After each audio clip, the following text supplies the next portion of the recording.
Good morning, and welcome to your daily Farm and Home Show, brought to you by the University of Kentucky Cooperative Extension Service. And now, here's your host.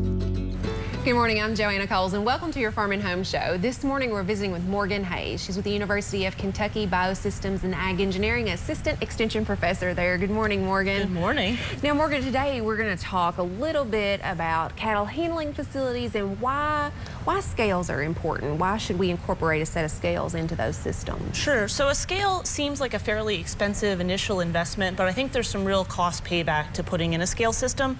And there's a couple different types of scales out there. A lot of commercially available scales that's really easy. You plug and play with that scale, you put it in and it takes data and you read it right out. There are ones that actually can read electronic identification. Instead of manually doing record keeping, it allows us to have records of weights of animals to make decisions, and it automatically will put it into a spreadsheet for us. And then there's some more cost-effective options, like this is sort of a build-your-own scale kit. This is a system that my colleague in the department has been promoting, build-your-own scales. More cost-effective option, well under $1,000 to build your own scales. And the concept here is that there's enough value in this that most producers should be looking at this as an option. Absolutely, and I think he even has a video. He does. Describing how to do this. Yep, he has a YouTube video, and it really describes how the system gets put together and the process.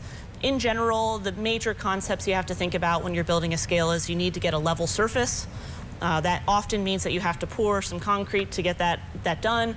The other major thing is that you want your scale to be really sturdy, because if it's not sturdy, it bounces up and down all the time, and then that really is a challenge because then it's hard to get a reasonable weight on the system. Okay. But the scale is really simple. There's not a lot of components to it, not a lot to go wrong. It shouldn't be breaking on you. It should be a pretty reliable thing to install. The systems that are being sold right now use load cells. So there's basically 4 metal bars underneath your scale, and each one basically is going to take the weight, and the metal's just going to bend slightly. There's actually a little plate on the side where it actually measures how much it loads onto the foot. Okay. And so it's a really accurate system, very simple to calibrate, only need a couple things to get it calibrated, and it should hold calibration fairly well, although it's really easy to recalibrate for bigger animals. And it's pretty simple. It's a waterproof box where all that information comes into, and then there's a display on the front. Okay. So it's really easy to use. And at the end of the day, there's a lot of data that you can get out of the scales. So one of the things we can use it for is to try and make cost savings with our antibiotics and our wormers. So maybe slide 1. Okay, we have one. I know you brought along some slides for us to kind of take a look at to see how this works and pays out. So this is a slide for dewormer. So dewormer is fairly expensive, but critically important, and it does show real gains in our animals if we actually worm our cattle properly. So this is just a slide showing you the cost of wormer. It shows both an injectable and a pour-on wormer, which are essentially about the same cost. But where the real value comes in is a lot of times when we go and we try and cite the size of an animal, we're wrong.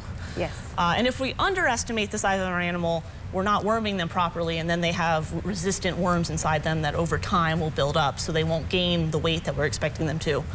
What we're more likely to do as farmers is to overestimate the weight of our animals and say, yep, there's 500 pounds even if they're 450. And that extra 50 pounds, could be a significant cost on that animal. At 100 pounds off, we'd be $1 ahead every time we worm on that extra cost on that wormer. So it really would add up fast if we're really misinterpreting the weight of the animals, or if we have to worm more often.